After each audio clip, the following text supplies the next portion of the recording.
Are you spending 5%? Because if you're not, you're underspending. And no one's spending 5%. You know who's spending 5%? The winners. They're spending way more than 5%. So it's time to invest. AltaVista, the highest view in contractor marketing. If you're not listening to The Angle, you will surely fall behind. Are you going to exist in your space, or are you going to dominate? Trust the process. Are you planning for today or adapting for the future? This is the AltaVista Angle. Hey, everybody. Welcome back to another episode of the AltaVista Angle, the AltaVista Strategic Partners podcast. Back today, we have Ray McLaughlin and Bryan Dunkel and myself, Aaron Hockel. As we kick off most episodes, we're going to start with Ray giving a quick sort of economic update on what we're seeing in the general economy. Yeah, great. Thanks, Aaron. Hey, guys. Again, with this update, I'm kind of leaning towards what AltaVista sees. I will give some highlights of what I see in my external work. But happy spring, right? Happy spring. Yeah. You know, when your country is snow covered for the whole winter, I don't care what type of economy, and there's going to be a pop in the spring. And we're seeing that on our end. We're seeing it on the residential side. We're seeing it on the commercial side.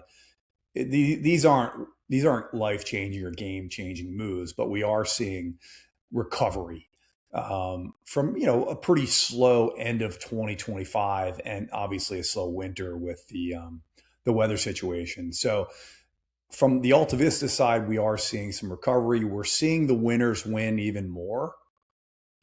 Our folks that are really well branded, our folks that are. We had a customer that came up number one in Gemini as the best commercial ... in their region, and that customer is doing well, right? Because they're consistent and they're doing the work. We're not talking about robust recovery where you're 2022 and 23. On the more disturbing side, you're seeing price increases across the board with the oil prices. We know roofing is going up. Matter of fact, we know asphalt's going up. Building materials in general, petroleum-based, prices are going up. And that's going to be a shock, I think, in the next 2-3 months. I don't see it affecting the spring opening season, but I do think that will have an effect. And again, we've been talking about what we've been seeing for 18 months. And you guys know I've been negative for 18 months. And I think 18 months ago, you guys thought I was crazy. And now it's starting to look a little bit more realistic of what I saw 18 months ago. And with the impact of inflation from gas and oil, you're probably going to look at a choppy season after this pop happens. The winners are going to win, and the losers are going to lose. I mean, we're still in that phase. I mean, not that I want to share too many internals about our customers, but we've seen customers struggle. Customers just have to fall off. They can't afford the marketing anymore. And these customers were killing it in 22, 23, parts of 24. Definitely a slower time, but a good time for the winners to take share. And that's what we're doing here. We're taking share, and we're going to stay consistent with our plan. We talked about a Fed rate cut. Again, I was believing it was going to happen. It's not going to happen. There's no way they're going to come and cut rates right now. So I think that's going to stall a little bit of this improvement we're seeing. So, just status quo here. Let's hope this conflict ends quickly. We get inflation back down. One tidbit we didn't know, or people didn't know, before the war started, the producer price index came in hot, like up 0.7%. Not good. They were expecting like 0.2. That usually feeds into consumer pricing like 60, 90 days later. So there's definitely some headwinds out there still. So that's what I got for you. Cool. Thanks, Ray. And it's actually a great segue, right, as we're going to stick with the kind of the winners win, stick to the plan sort of theme here. If you're looking to grow and you're looking to be aggressive, our broad, topic for today are kind of some contractor marketing mistakes that slow your growth, right? So what are some common mistakes and things that people kind of do that we see out here in all phases of marketing, whether it's, the initial opportunity, outreach, et cetera, but just some sort of things that kind of stall that growth, right? And, the first one that we talk about and we see as a problem, and it's kind of a crazy one, is people will say we're not fast to getting to the opportunities. Like, hey, AltaVista, this person filled in the form on Tuesday or called us on Tuesday, and people who aren't getting back right away, major challenge, right? So, you know, that's kind of the first big mistake that we see right from that initial opportunity. Brian, Ray, any thoughts on that one? Yeah, I can jump in. It all goes back to what Ray said. Winners win, right? Winners have a plan. Opportunity comes in, slow time or even busy time. There's guys following up. Hey, I'm picking up the phone. Can I get on site? Do you have a bid? I think that is so critically important, regardless of if we're in a recession or we're slowing down.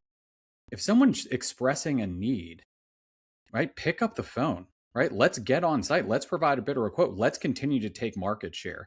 And again, whether we're, an opportunity comes in or a lead comes in and you're waiting an hour or two or 4 or 5, 6 hours or a day, that needs to be much shorter, right? And we need to get in touch with these people as soon as possible. And that's something we preach each and every day, not just for our customers, but also for our inside sales guys. Yeah, I think it's so critical. It seems like just the basics, right? We talk about basic blocking and tackling, but the time in which you respond and the process in which you respond, if you're not running a process and you're not doing it yourself, you need to let us do it for you, right? Not the phone call, but like the follow-up email. Hey, I'm in receipt of your request. Someone will reach out to you shortly. That process is what defines your business. The more professional you come off in the beginning of the relationship, what's the impact of closing ratios, right? Let's put it nuts and bolts. Closing ratios are going higher. And if you're not embracing these new opportunities and you just say, hey, these are bad leads. I hear that all the time. What's a bad lead? I mean, I've been selling my entire life. If it was the right company, I made it so it wasn't a bad lead. Like, I'm going to go meet this guy. I'm going to get him out. I'm going to get him on the golf course. I'm going to get him at the lunch. I'm going to find a way to connect with this person. This is my opportunity to connect, not win a job.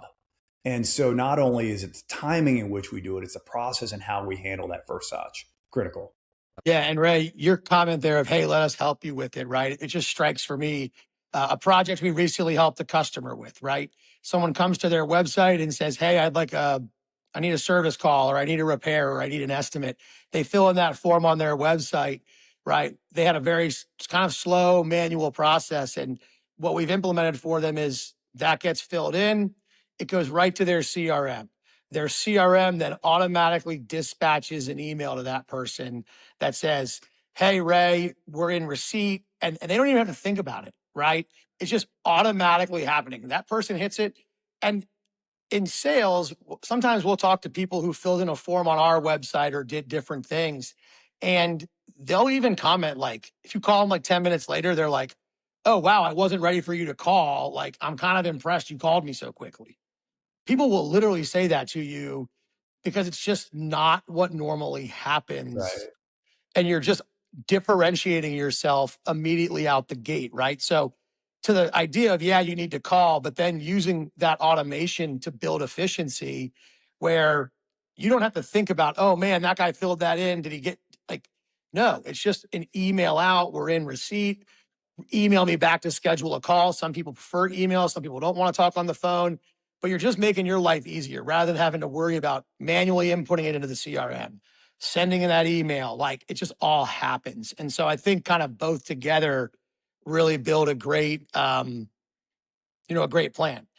Yeah, let me interject because I think, without sharing names, it's a past customer, but we had a past customer in Orlando that was a very large organization. And I think we had produced 160 some opportunities in a year for them. And when they canceled, they told us they don't follow up on any of these. So if you want to, look, I won't tell you what industry he's in. I don't want to give it away.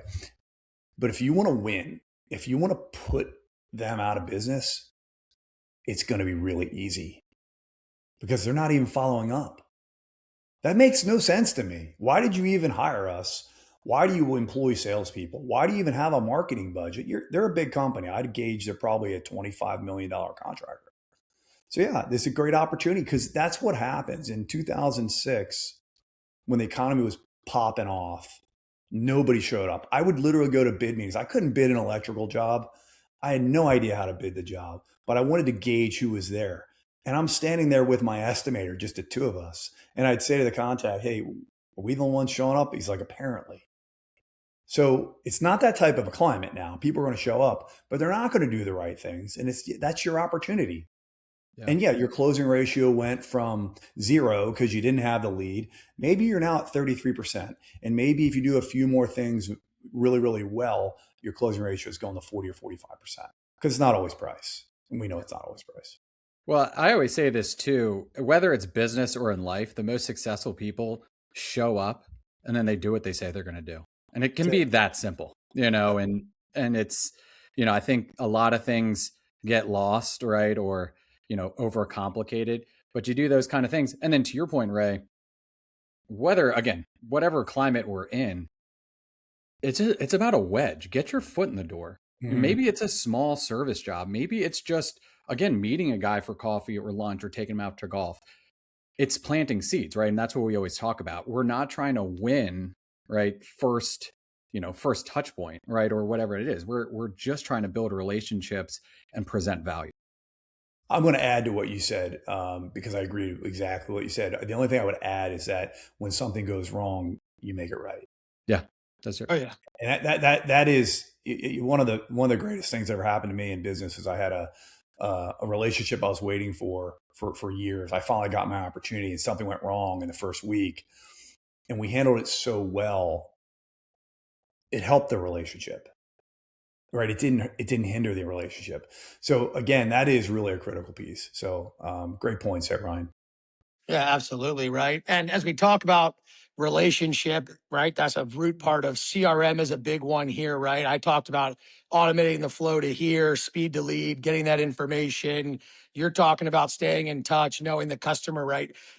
We've talked about this before. I think it's important to reiterate, right? As what are mistakes that slow your growth? Going back to Ray's example of we didn't follow up on 160 opportunities. Well, I can almost assure you they also didn't put those 160 contacts into their CRM. And as we move in, CRM discipline is something we've talked about.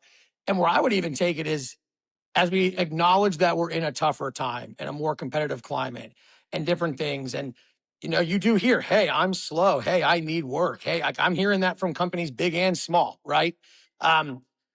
One element of that CRM and that CRM discipline where it pays off in this environment is having a Rolodex of people to reach back out to, having a list of people to call.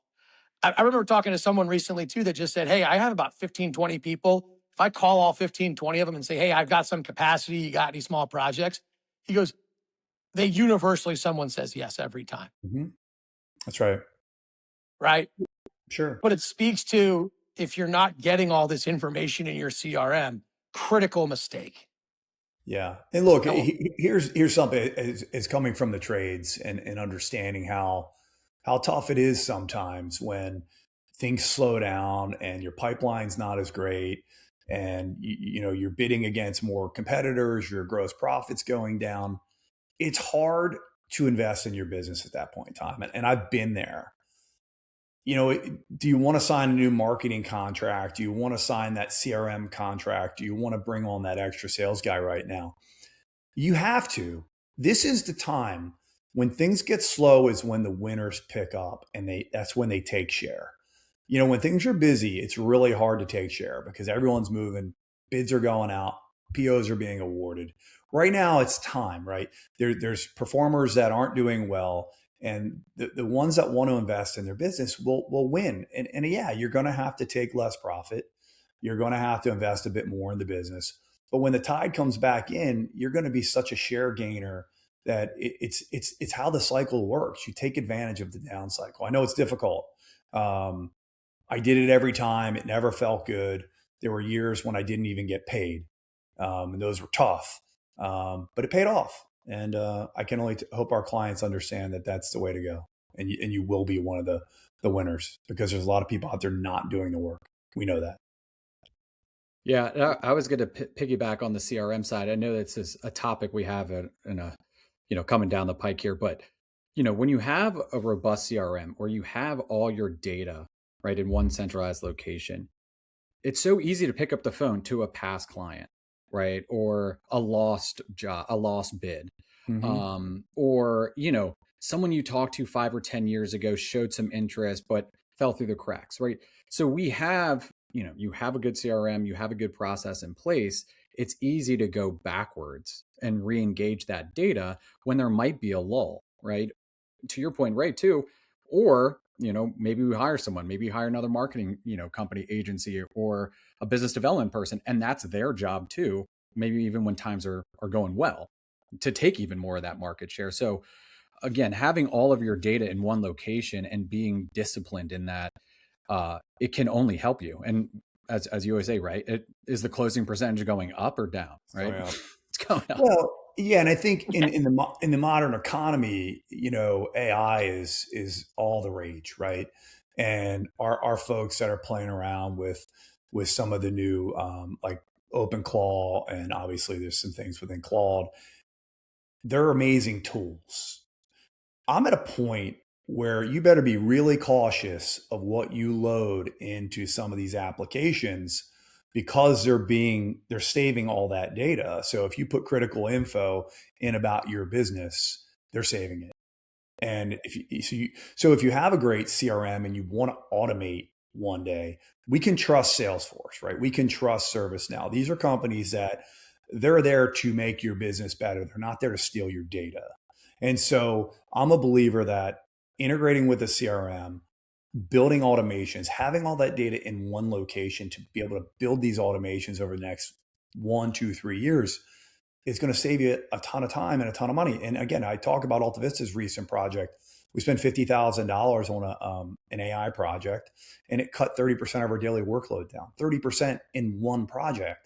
And we built it. So we can help our clients with this. But if the data is fragmented and it's sitting in 30 different spreadsheets, you're losing and you're not going to be a winner. How you manage that data and information is how you're going to win.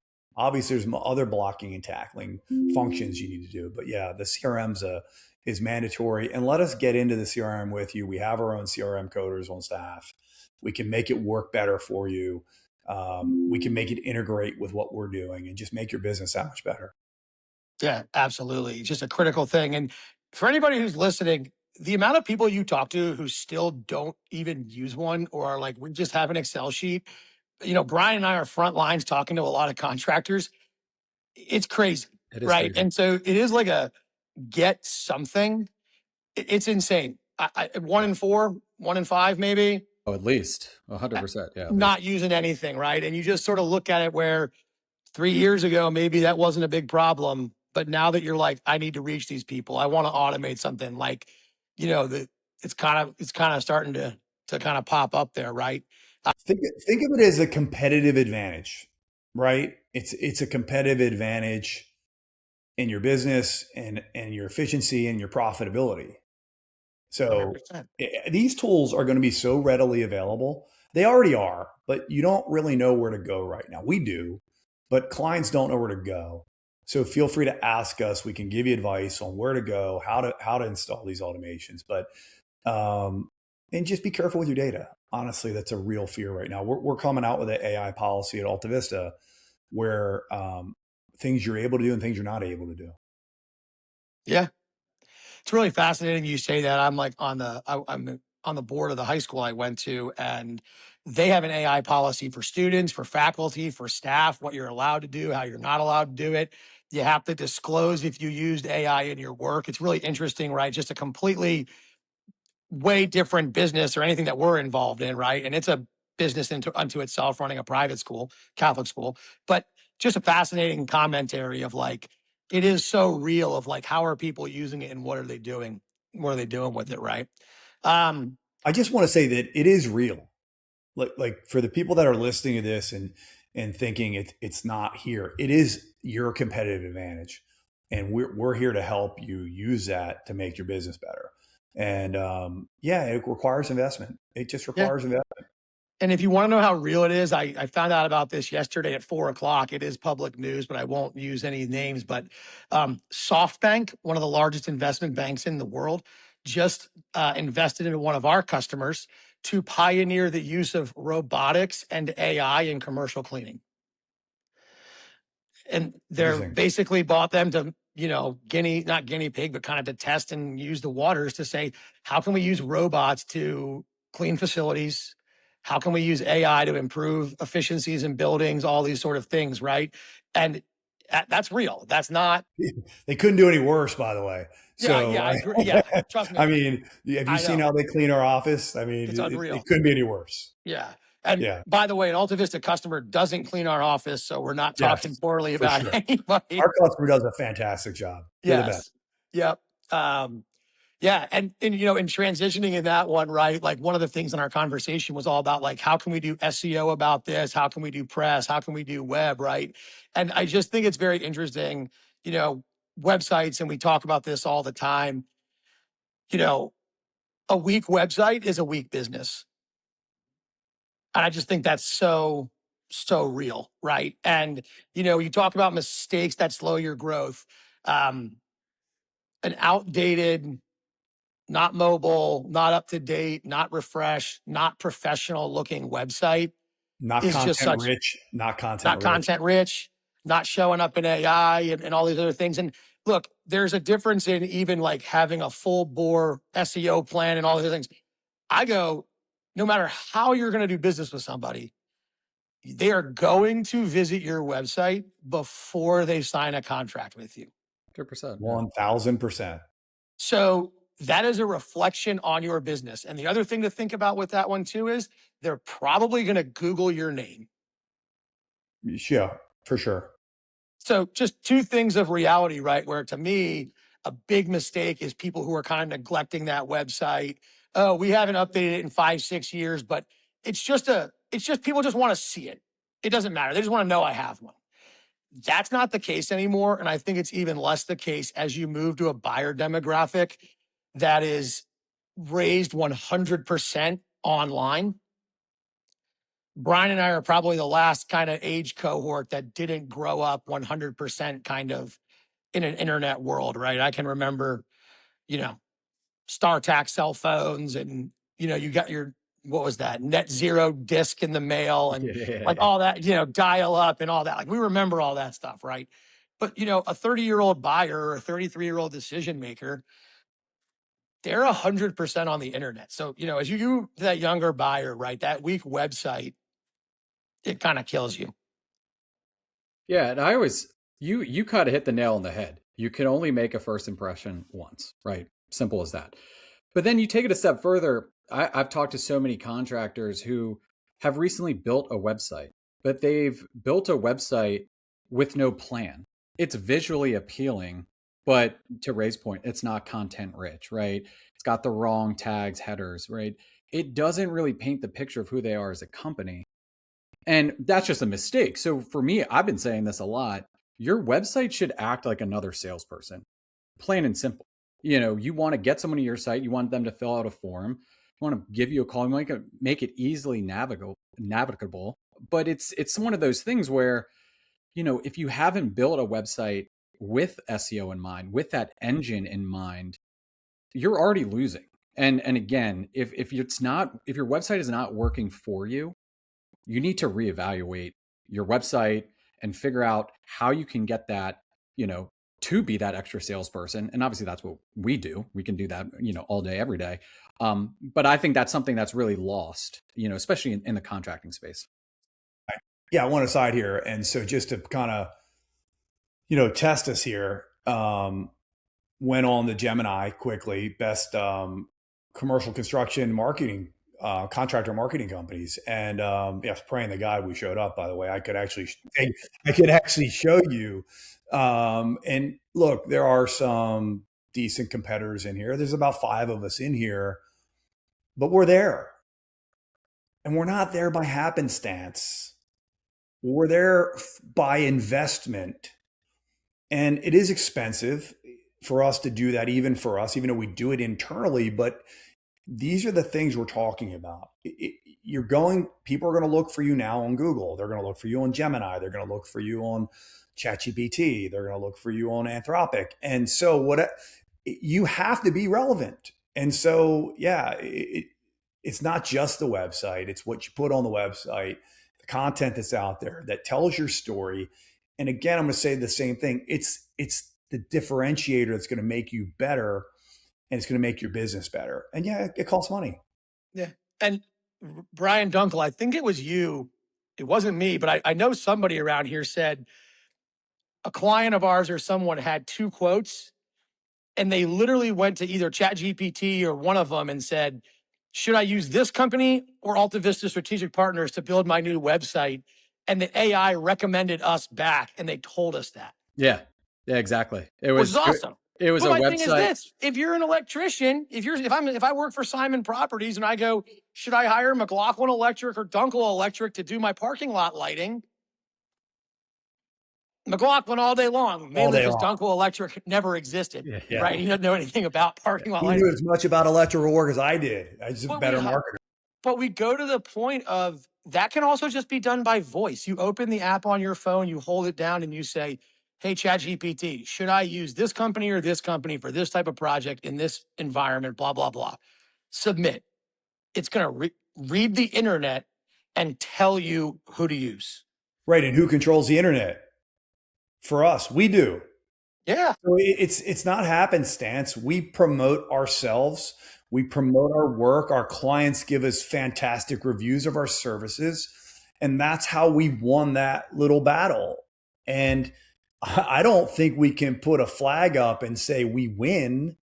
We're doing okay. We're doing well. We're doing better than 90% of the companies out there, but we're going to continue to invest into winning and to making our lives easier and making our business grow organically because of these investments. And I think that, we're going to cold call. We're going to bang phones all day long. We're going to go to trade shows. We probably spent $200,000 in just outbound marketing last year. We're an $18 million company. And I mean, outbound marketing, meaning just trade shows and being on the street. We probably spend $700,000 as a company in all of our sales, probably even more, $1 million, probably in all of our sales and our marketing outreaches. What's that equate to? About 5%. Yeah. I mean, are you spending 5%? Because if you're not, you're underspending. And no one's spending 5%. You know who's spending 5%? The winners. Who's spending 5%? Fortune 500. They're spending way more than 5%. So it's time to invest. It's time to dedicate yourself to a good strategy, not, get me some leads. I'm so done with get me some leads. Like, don't come to us. That's not what we're doing here. Yeah, we bring leads in, we bring business opportunities, but we also want your brand to be there so you make your life easier and to make this organic flow. And you can invest a little bit more money in your business. And we got 163 leads for this company in Orlando. They did nothing with them. They closed one of them, he said, because the guy needed a service call. Yeah. And I'm like, if that's the way you're going to accept a lead or a business opportunity, it's not. What are you doing? That's all we're doing. Yeah, what are we doing? Yeah. And I think, you said we control what's out there and we control the message, and we talked about, AI. And so, the theme of what are some mistakes, ignoring your web, ignoring your SEO, the big part of what they look at too, reviews, right? And I think that's another segue of what's a mistake. And I'm going to say this is a mistake on the commercial contractor side. I'm going to say most of the residential customers today, because they're in that B2C environment, they know the importance. I think a lot of commercial contractors today still don't understand the value of your Google reviews. It goes to Yelp. It goes to here. We've seen Gemini and ChatGPT recommend somebody because a commercial person, and the reasoning, they have good reviews about commercial projects on Yelp. Why did you recommend this company? That's why. And so I think as a mistake, and I think, again, it's for everybody. If you're ignoring your reviews, huge mistake. Yeah, I was going to say you hit the nail on the head. So many, and again, a majority of our clients are in the commercial space. They've always said that's a B2C approach, right? Why does a property manager care?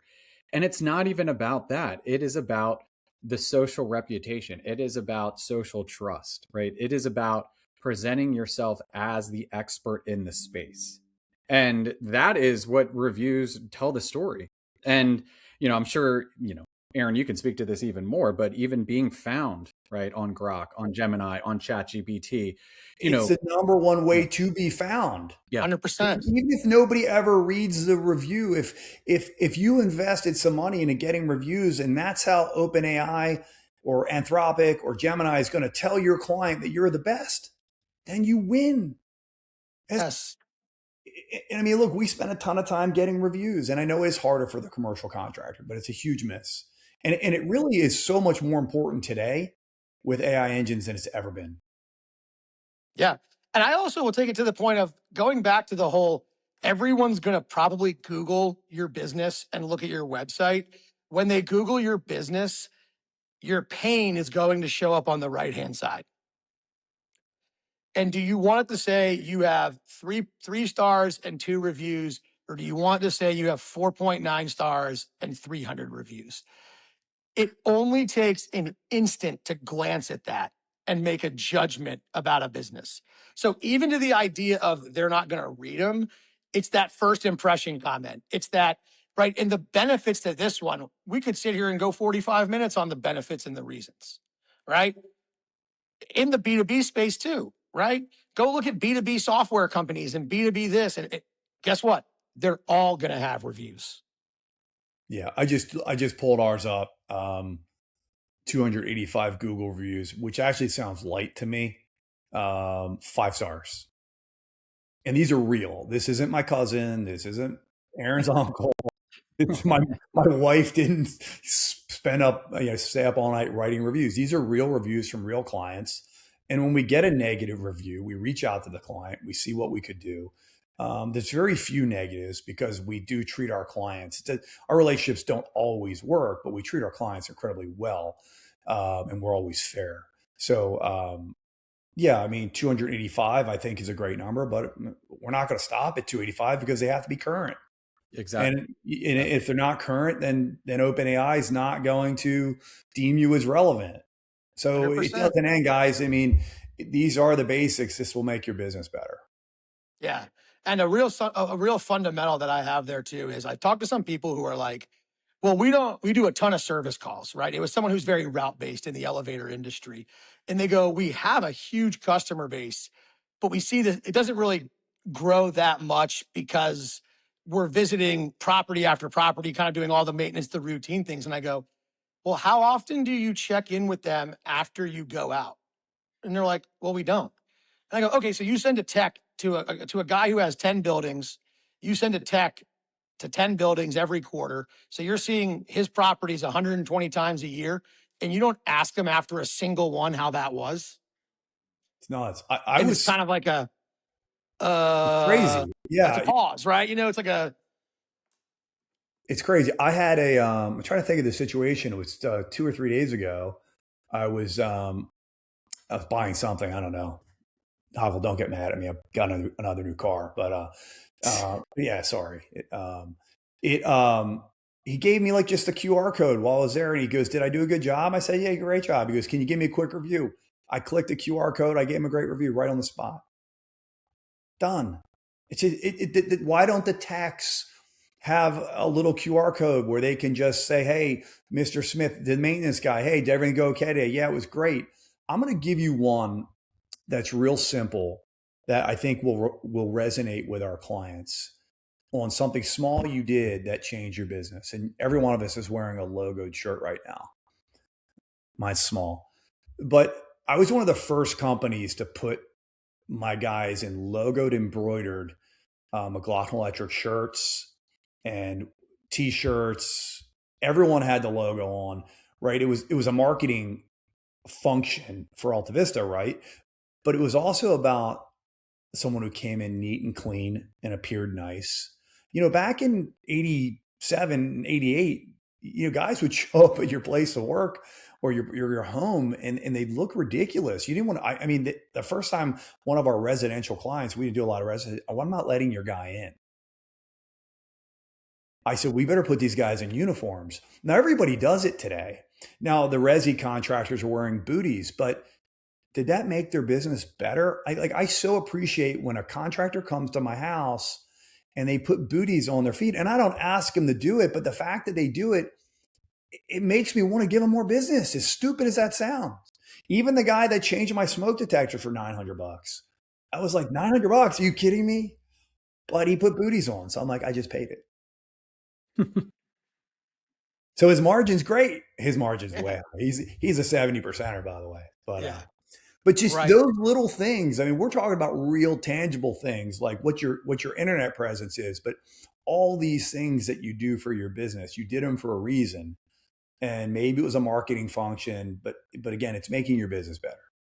Yeah, absolutely right. And as we talk about that, and who we're going after and target customer, and to Ray, it's important that you do these little things right. A uniform, but I'm just making an example here, right? But marketing to everybody and knowing your customer and what's going to appeal to your customer and what's going to matter to your customer, to the idea of how do they show up at a home? How do they show up at a property? How do they show up to a bid meeting? All those things really matter, right? And, another mistake that I think kind of hampers growth sometimes is the idea of I'm marketing to everybody. And so in maybe some ways, not really knowing your who you want to go after, who's the right fit, who's the right person. I think that can be a challenge. And then if you're not marketing to your customers, right? Ignoring the current customers to go market to this next group of people, or I want to go over here, right? I just think these are real challenges that, exist. Yeah, for sure. I think one of the things that I took a marketing class in a business class back in college, and such a good class. And the professor said that you need to know who your customer is before you start. Like not the industry I'm going to target. Who's your customer? I want to target Billy Smith, who works for ABC or XYZ, and we're going to target Billy Smith, and we're going to build a database of folks. I don't know if I ever told you guys this. It was a database marketing class that I took, and we did a project on property management for a janitorial supply company back in DC. I mean, we're going back to 1985. Yeah, a long time ago. It was just addresses, by the way. There weren't no emails. You had to just send mailers and like cold call these people. But again, identify who your customer is. And I think sometimes our clients are a little too narrow. Like, I don't want to do HOA. And I get you don't want to do HOA, but the most economically resilient piece of the economy in the property side is HOA. The dues have to be paid or they take your unit from you. So it may not be the type of work you always want, but maybe you land a project you like and you can carve out a niche. So yeah, identifying those customers is critically important. But I think looking at it a little bit more broadly, especially when things slow down a bit. Yeah, 100%, right? And I think neglecting the current customers, right? It's amazing to ask people what are you doing to market to your current customers? Oh, they all just call us when they need something. Yeah. Well, that's not true, because I guarantee you they're calling people that AltaVista is marketing for. 100%. Right? You know what I mean? Like, trust me. We know all that, right? Well, anecdotally too, it's so funny. Obviously, we have over 600 clients across the United States. Aaron, you hear this all the time. How many times does one of our current clients say, one of my current, like for a client, a current customer responds to our campaigns, right? They've been a client 10, 15 years. And they're like, I can't believe they responded to this marketing campaign from AltaVista and didn't call me directly. And that's just proof in the pudding that they're not. Oh, that's every day. Every day. And we're making it easier. Yeah. Our outreach not only is good for new client acquisition, it's also a good current touch. And one of my favorite stories is one of our largest customers, one of the most well-known customers in their market, said, hey, I want you to take my existing customers out. And they listened to me when I said, hey, please give us a shot. and has come back to me and said it's the best thing they ever did because it's like a once a month reach out, that they're still there. Yes. He engaged a client from like 8 years ago that had a big client too that stopped using him. So that reach out, and he did have one client who said, I don't want it. And so I said, click the unsubscribe link. You'll never get it again. And so it does two things. It not only brings you new business generation, it keeps you connected to your current clients. And that's, customers appreciate it. I mean, our newsletter, I think our newsletter goes out, and our team does such a phenomenal job. Our newsletter is not about self-promotion of AltaVista. It's about information, ways to educate our customers, to celebrate the wins of the folks at AltaVista, the people that make our machine work every day. And I get so many compliments from people just about, hey, it's so cool how you highlight your people. But that's engagement. It's engagement when our client is saying, yeah, Susie Smith does such a great job for me. And I love that she loves working at your company because I read the newsletter last month. That's just, we had somebody. Yeah, go ahead. We had somebody who we put in the newsletter that one of the people on our team got married, and it was an account manager, and they sent a wedding gift to our office. Yeah. That's cool. That's basic. That's just saying that stuff. I mean, like, so but cool. you're putting it out there like, hey, here's some milestone things that are happening in the company. It's not about buy more of this or get more of that. It's educational, the people, the this, the that. And it's like, you know what I mean? Like that happened. That's real. It's connection.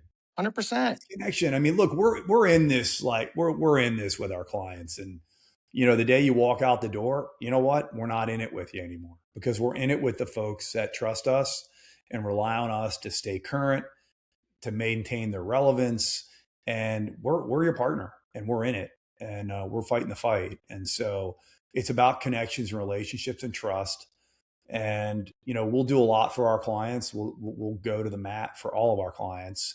Have, as recently as last month, supported a client in a tough time and did something they needed, and we're there. So it's about connections and relationships. And it's no different from the plumbing, electrical, roofer to the facility manager. You think you don't need to trust your electrician? Bring the wrong electrician in and see what happens to your building. Yeah. The amount of trust that's in that relationship, right? These guys make a mistake, people die sometimes. So there's a lot of trust and connection. And so the more you stay connected with these tools, it's just going to make your business better. Yeah. And the newsletter is an interesting one to be bringing up, because like the next kind of mistake we have on here is inconsistent marketing. And I feel like you ask people, whether it's a prospect, AltaVista prospect, customer, whoever, like, oh, do you email your current customers? Do you do a newsletter? And they're like, every once in a while. Yeah. Sometimes, maybe twice a year, maybe 4 times a year. Yeah. Like, now some are consistent, right? But it's just one of the ones that is like always, we do it sometimes. We do it every once in a while. It's one of the most inconsistent ones. And I think that's a huge mistake that people make, is the thinking marketing can be inconsistent and be successful, right? And when people take their foot off the gas, it's sort of like, I'll never forget, I was talking to a prospect, and it was in January. And they're like, yeah, you know, we have this huge new construction painting business, but we're really looking to diversify and do some big commercial exterior repaints, warehouses, tilt-ups, you know, typically buildings that are over 1 million square feet. I'm like, oh, okay, I'm like writing all this down. I'm talking like, you know, what's your timeline to be doing some of these things? And he's like, I'm hoping we can be painting on 1 or 2 in the next 30 to 60 days. What marketing have you been doing there? Oh, none. We do 100% GC new construction. And it's like, I reset here. You can't just put your foot down and all of a sudden it starts working, right? You got to be very consistent. Got to build momentum. Yeah, look, we preach this every day, right? Brick by brick. And I say this from a marketing perspective, but it's so similar to saving money, investing money, right? Working out, going to the gym. You have to be consistent. You have to, you know, because if you're choppy, you lose momentum. You start and then you have to start over. And it's, you know, for me, it never makes any sense. That's why, you know, we have some clients in cold weather climates who are like, hey, we want to pause. I want to pause, you know, December to February, December to March, you know, exactly. do you think winners are pausing, right? Do you No, think, no. they're taking they're having meetings, right? They're scheduling spring work. It's Lunch and learns. lunch and Lunch learn. and I mean, learn in the again, winter, baby. yeah. Get in there. Get in there in the winter when there's not much going on and they're cold and you can bring in some, good treats and get in the room. I was in the room. Let me tell you something. When I was bought out, that was their whole plan was lunch and learns. And I had to go to all these lunch and learns, like he said, like Friday at 4:00. I'm like, Friday at 4:00? You kidding me? But we went. These were home run meetings. We were in the room with the CEO of a publicly traded REIT talking about how we could do more business with them out of a lunch and learn. It was insanity.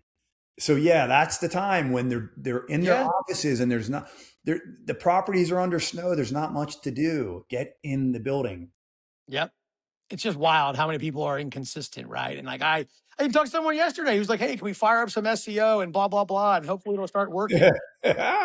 Well, no, they're in the perimeter security space. Mm-hmm. And with everything going on between the conflict and the war and the this and the that, right? And the homeland security, they're like, yeah, people are freaking out about security and this and this. Can we do some more SEO around it? And I go, SEO is going to take 6 to 12 months to work. You needed to start the SEO around perimeter security to be relevant now, 12 months ago. It's not an instant switch, right? But that consistency, you show up when it's busy and you show up when you're slow and you show up and you're present, right? So I just think the consistency in binging it, right? And that, thinking there could be some inconsistency around things, I think it's a real mistake. The only one I have on here. Go ahead, really quick on the SEO front. I'm actually super proud of our clients with their SEO because I know they've seen results and so they stick with it. And a lot of times they grow up through the SEO channels. Obviously, there's different tiers of service levels, but our clients have done a great job of committing to SEO and understanding how we can use that SEO to mitigate these AI issues and again, maintain relevance. So, but if you don't try it, right, you're not going to know it. And if you don't have the patience, you're not going to get there. If we tell you it's going to take 6 months and you just tap out, then you're making a mistake. Also, if someone is selling you SEO in a hosting package and it costs $300 or $400 or $500, you're working with the wrong client. And you're getting nothing. Yeah, exactly. You're getting nothing. Right? They're doing nothing. They might post an article that they had ChatGPT write for them. Yeah. And just shove it up. Yeah. That's a great point, Bryan Dunkel. When you hear that one, you're like, what can you do for someone for $300 a month? Exactly. And they're like, oh, well, I charge $125 an hour for labor. So I could literally I could drive out, change one light bulb, drive back. You know what I mean? Yeah. It's like, well, it's the old adage, you get what you pay for, right? So, you can go cheap, but cheap has a cost to that as well. Yeah. I'll give you a scary one too, right? I've talked to some people before who are working with providers that are, I'll say, 1,000+ employee mass digital marketing companies that have also been spending $3,000, $4,000, $5,000 a month. Don't know what they're getting. We go back and we get a baseline report. They've made almost no progress in 2 years. And, I just share that there's also a cautionary tale of the other side of know what you're getting, know what they're trying to do for you, have goals in mind, and have different things like that too, because I see that a scary amount. I see that more often than I'd like to, right? Yeah, and I think what you're looking for, the transparency, right? What am I paying for? What's reporting look like? What's the data? What's the analytics? Hey, how my organic form fills were X 12 months ago, now they're Y, right? Or, how many organic keywords am I now ranking for? What's the delta before when I started? I mean, that's, again, you hit the nail on the head. That's something you need to see, from your provider. And that's stuff that, that's just second nature to AltaVista. Yeah, but it does happen. I don't make this too promotional. I think those are great points, but no problem. We're here to tell you, we're not here to tell you how great we are. That's true. We're here to help educate. So what else do you have?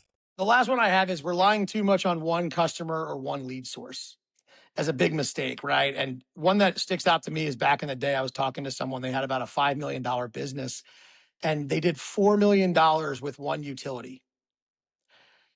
And then the other million just kind of came from referral, a neighbor, a this, a that, a wherever. And they worked with the same guy and they've like, oh, well, we've been working with Bob at this utility for 20 years. And I said, does that scare you at all? What if Bob retires and Billy takes over? Yeah. And the guy went kind of white, honestly, right? But it is a one customer this, or hey, we really rely strictly on this lead source, or you know what I mean? I just think that reliance and a lack of diversity is a real other mistake, right? And so if you're in that kind of position where you're really relying on this channel, this referral, this customer, you know, you got to look at a way to start to diversify if you're really going to grow. Yeah, I think, look, our clients don't have this challenge because obviously our clients are not sort of startups, and we have some smaller clients, and I think they have pretty diverse customer bases. But your point's well taken because, you know, when I took the electrical business, my father was a master electrician, and he did business with the local utility in Baltimore, Maryland, and that was his only customer. And every year he would bid that work on a contract, and the rates were so ridiculously low that he was giving it away. He had to figure out a way to make money, unfortunately. He would lose sleep. And I said, I'm not doing it this way. I actually fired the client, the biggest utility in Maryland. I actually fired the client. It took me about 3 years. I needed him for 3 years while I was building my business. But we started with one customer in 1995. And then we diversified out. By 2003. I think we had 900 commercial customers. And the beautiful thing about that was we weren't as reliant. We had about 3% in the largest bucket of our client base was one customer. And if we got fired or there was a pricing issue, we weren't the cheapest guy in town, but we certainly, we weren't the most expensive, but we weren't going to give it away. We weren't going to give away same day service and a great experience for $65 an hour when the going rate was $95 an hour. But when we had that call come in about, hey, can you lower your price to $65 an hour? We would just say, no, we can't. We're devastated. We love to do business with you. But that diversification gave us the ability to control profitability, right? And it wasn't accomplished in a week or a year. It took 7 years to build that base. And now let's talk about business. Now we have recurring revenue, not contracted revenue, because we were still repair based. So we didn't have service contracts, but now we have a base of clients that we're going to treat really, really well. We're going to churn off, 3, 4, 5% a year in customers, maybe. We'll continue to add to the base. We're building an annuity that trades at a higher multiple. And we're going to do all these things really, really well because we're investing in our business. We're not worried about SEO today. We're not worried about AI today. We're making these investments so in years, the business is now an annuity and it's a cash flow stream. And you're the best at what you do. And one thing that's not getting, the word they use is disintermediate. I actually had to look it up because I thought they made it up, but it is actually a word, disintermediate. Like to come in and disintermediate is to disrupt the way, a contract or a business relationship would work. Is construction services. Yeah. You know what I mean? And if you can use robotics down the road, then you're going to be really profitable. I'm questioning that one. We'll see. I think that's a 20-year play. So let's not get to robotics yet. But yeah, look, these are all ways to make your business better. And yeah, it's tough. Guys, I mean, look, I've been in the trenches. You've been in the trenches. I mean, you guys worked at AltaVista when times were tough in 17 and we could have laid down, we could have hunkered down, and we didn't. We invested in the business. We invested in growing the business. And there were scary times, and we're going to have more scary times, and our clients are going to have scary times. But this is how you run a great business. And it's going to work, and you're going to take share. And look, we're seeing it still. The losers are failing, and the winners are going to be much stronger when this is over. Yeah, that's really well said. I'm going to say, Bryan Dunkel, you got anything else to add, or do you want to let it close out right there? No, I think we close it out there. Awesome. Good stuff, guys. Yeah, good stuff. Thanks, guys, for jumping in today. Thank you, everybody, to listening to another episode of the AltaVista Angle. We look forward to having you back to listen to a future episode. Yeah. Thanks, everybody.